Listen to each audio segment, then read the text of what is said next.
Që është e pa gjukuar, a duhet të ekzekutoj qeveria? Të qoj në padin në themel. Absolutisht, dhe ne kemi precedent në Shqipëri, ku 2 individ në Shqipëri kanë marrë nga gjykata kushtetuese vendime barazimi, ka kthyer GKK-ja, sepse nuk e pranon, sepse cënohet 2 parime themelore të gjykimit, që është funksionaliteti i gjykatës, që do thotë duhet detyrimisht jap vendim.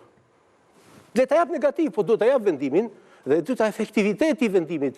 Pra unë, si palë që fute mua arzëtri, ti me ngarkuar me ligj me kushtetut që t'japësh detyrimisht zgjidhje problemit. Nuk mund të futesh, të lejon njëri ty me parim kushtetues të ti të futesh në mes. Lutem, sa ata shtyn 5 herë vendimin. Dhe tani, në këto kushte, jo vendimin. Në rezultat, vendime ka e kanë zirë... Çfarë kërkojmë tani? Ata shtyn 3 herë. Tani nuk e di ç'kërkojnë ata. Unë di që ata këtë vendim nuk do ta mirrin kurrë, sepse s'ja lejon kushtetuesa. Ose jemi në kuadër të një vendimi janë të kushtetues. Si zgjidhet? Për mua e vetëm instancë tani që ligjërisht njihet shtetin shqiptar, se s'ke ku të vesh më tepër se gjuhë, është vetëm që KEA, asgjë tjetër. Bledi? Cila? Gjykata Evropiane e Drejtave të Njerëzit në Strasburg, vetëm ajo e zgjidh. Apo Birsida? Jo, unë do të thaj që është mirë të japim Cezarit që është Cezarit. Mungesa e gjyqtarit të nënt, mendoj që është ai që ka sjell gjithë të amulli. Do ta kapim tamam aty ku duhet. Prej 17 muajsh, Parlamenti shqiptar mban prej 17 muaj, një vit e gjysëm, gati, Parlamenti shqiptar mban në sertarët e vet kandidaturën për zvendësuar Elsa Dobianin, ose Elsa Toska. Këshilli i Veriut në drejtësi. Po. Se Parlamenti e ka rishpallur, ka çuar në këshill. Edhe jo vetëm Elsa Dobianit, e cila dha dorëheqje të menjëhershme, Toska, por edhe Sonila Beti si ka mbaruar mandati. Edhe Sonila Beti si ka mbaruar mandati, që është në ike është, e mban detyrën sepse s'ka mësuese. Dhe vërtet, numri 9 nuk është kot, është shqyrtëri dhe po i përgjigjet qendrimin detyror. Gjykata kushtetuese gjithmonë është një numër tek që të ketë mundësi vendimarrje. Unë në fakt mendoj ndryshe nga zoti Meçi, mendoj që ka vendim, sepse të katër gjyqtarët, të 2 katështet kanë arsyetuar vendimet e tyre. Nuk e kemi tekstin detajuar, sepse ka dalë vetëm një lajmërim për shtyp. Që të ketë vendim, unë dua një dispozit, ja ku jeni këtu, e cila e pranon, jo, një dispozit, që e pranon barazimin. Nuk marrojnë gjykatin neshën barazim. Kush është dispozita që pranon barazimin? Kush është një? Jurisprudencë e detyrueshme për zbatim. Kush? Mendimi i 4. Nuk ekziston në Shqipëri një dispozit e tillë, sepse nuk mund perceptohet se cënohet parimi. S'de ligji i tillë se cënohet parimi. Mendoj që edhe vonesa për emërimin e gjyqtarëve ka të bëjë me ato kostume preteritalit që thatë ju. Që kanë pas ambicje... Klani teritalit dhe klani xhubletës.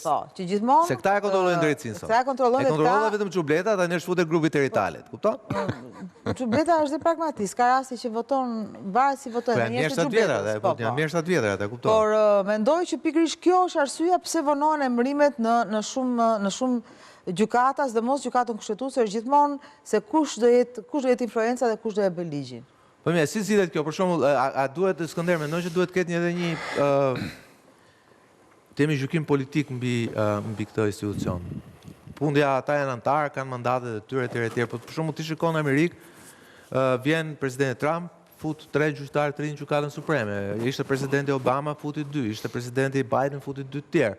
Dhe në fund fare ata thonë, unë e tash, për shembull, Beta nuk ka ndonjë, ka ardhur nga presidenti, apo propozuar nga institucioni i presidentit, sot Meta është në opozitë, ajo ka gjithë drejtë botës që në një çështje me një sfond kaq të fortë politik. E di çfarë ma bën rehabim mua sakal, për të thënë jemi në një tryezë të lirshme. Sonila Beti ju cituan në fillim, një nga gjyqtarët që ka prej dhjetorit 2020 aty. Po ta shikosh, ju e në siglën tuaj e shpresë si me habin ndoshta votën e saj. Jo, sa si me habin, unë thash, do të ishte e logjikshme që ajo të kishte marrë një vendim. Për funksionin dhe syrin politik. Po. Ndërsa për funksionin kushtetues, ajo ka një vit të drejtë arsyetimi të pandryshuar në 5 vite. I ka qëndruar po njësoj, edhe në rastin e Dr. Berishës, kur një e 5 deputetëve u ngrit dhe gjykatë kushtetuese tha që nuk legjitimoheni, edhe pse një e 5 deputetëve është subjekti pa kushtëzuar pse shkon aty. Dhe po njësoj edhe sot. Mua më habit qëndrimi një gjyqtari kush do qoftë ai, ne arrim gjithë ta kuptojmë, ta perceptojmë nga siglat inicialet e tjera, por më habit sepse si jurist, si ndjekës i drejtës kushtetuese, kisha ndodhte për herë të parë që gjykata kushtetuese të pezullonte një vendim masë sigurimi. Për herë të parë. Do ndodhte, përderisa shkelja apo shtyrja e gardit kushtetues që bëri Spaku ishte në vlerësimin tim ka qenë fillim ka qenë brutale. Këtu nuk prisja barazi votash, këtu. Po kur kjo arrijet të kjo mas, unë jam ndjeri habitur shumë që një gjyqtar pas ka ndryshuar mendim të themeli. Kur hapi me i fort, është ai të pezullimi i masës. Pezullimit të pezullimit. Për të sqaruar Pra momentin që ti ke dalë themela ashtu nuk mund ta ndryshosh me në rrugës. Momentin që ke dalë në masë aty, që ke pezulluar sepse ke qytur një habit madhe kushtetuese këtë që ka ndodhur, atë ndryshimi më pastaj lind pikpyetje të mëdha. Po ç'pikpyetjet? I përgjigjet i ke. Përgjigjja është e karakterit të tij. Jo, po flas të karakterin vetëm pas të ligjor. Lejen e mundshme. Për një ndërhyrje. Me gjithë U futëm në një temë që është shumë interesante, sepse për ta gjykuar akoma më thellë çështjen do futemi arsyetimin që kanë përdorur këta që ndryshuan, arsyetimin. Dhe arsyetimi i tyre është përderisa ekziston neni 272 në kod penal, ne nuk e ndryshojmë dhe nuk ndryjmë. 242 është. Pra, përderisa ai ekziston, ne nuk kemi të drejtë të mirëpranojmë dhe që nga ky moment ai quhet i mirëpranuar. Kjo është... Dhe këtu është gabimi më i madh që bëhet. Pikërisht. Këtu fillon debati më i madh sepse një gjyqtar nuk merr të mirëqen ligjin sepse po përprodhoi kauzën tani. Kazusin. Del parlamenti, ndjej ligj çfarë do. E merr një person ligjin e parlamentit shpi gjykatës shtetësuese. Gjykata shtetësuese thotë meratoi parlamenti ç'pu kam unë. Që nga ky moment ka dalë jashtë funksionit. Pjesa tjetër pastaj. Kërkesa ka qenë e qartë dhe saktë, zotri, me interpreton në nenin 242 pikën e pezullimit, dhe ti do qëndroje vetëm në këtë pikë. Gjykata kushtetuese në absurditetin më të madh, thot, përderisa ka kodi penal dhe në gjykatë kushtetuese e quajnë mirëqen dhe këtu mbyllet çështja. Ky është arsyetimi që kanë përdorur ata. Nuk ka konstitucionalistë që pranonin gjë të tillë.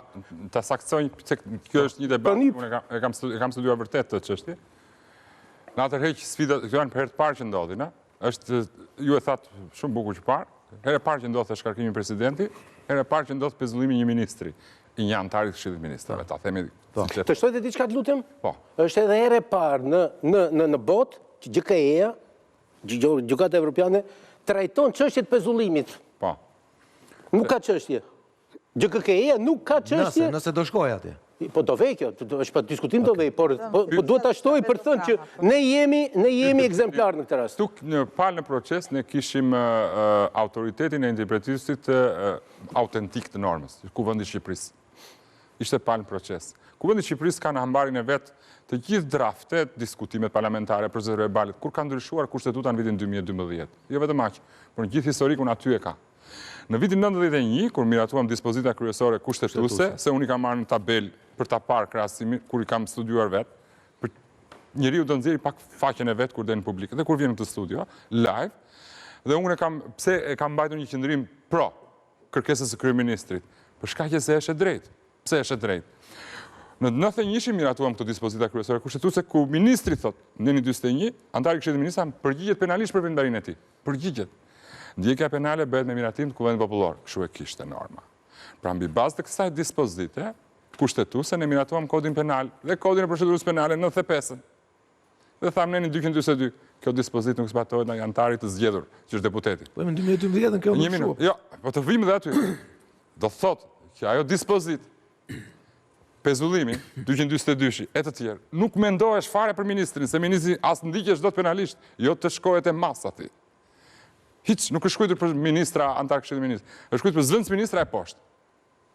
Sepse kështu buron nga kushtetuta norma. Dhe ajo normë, kështu ka një, nuk janë deputet. Po, ajo normë kështu ka 31 vjet, po mbush e pa ndryshuar. Po dhe, më fal, edhe kushtetuta kanë neni 103 që... Dhe neni 103, që imuniteti është i... Në 98 ne miratuam kushtetutën e re dhe barazuam në diskutime parlamentare që bëheshin hartimin e normës kushtetuese, ministrit i ishte dhënë në draft projekt kushtetutë, i ishte dhënë një foras me e fortë se sa e deputetit. Ministri mbrohesh, deputeti nuk kishte atë mbrojtje.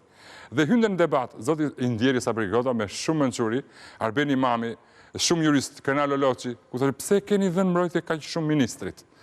Sepse ministri është i përballur ose është i ekspozuar në strukture politike, ekonomike, publike, mediatike, penale.